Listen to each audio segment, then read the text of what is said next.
So next is to desaturation node. So in material, here we have cleared all these. Now we are here in the color section, desaturation. And as the name is, it is for desaturation or saturation. Saturation means more colorful. Desaturation means to the black and white. So to reduce the colors from an image. So if you have a colored image, like if I search any of texture, and I have these colorful images, like I take this fire one here. Okay, so when I connecting it here, it is as it is the colorful image. But if I use this desaturation here before here, so this fractional value will be desaturation. See, by default it's making it black and white, but if I connect it here, I can like on the 0 it will be the same, and 1 will be the black and white, and minus will be the more colorful.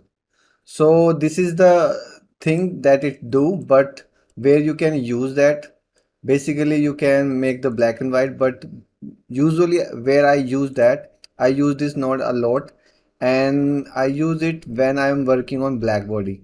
So if you have BlackBody, you know what is BlackBody. It is temperature based uh, node that works on temperature and give you an output in that color shade. Like if you have a texture coordinate and I have a mask. Okay, so this is the mask I have. And if I'm using the black body, like multiply this mask, then using this black body and connecting here in the output. So if I make it like 2000, it giving you that gradient.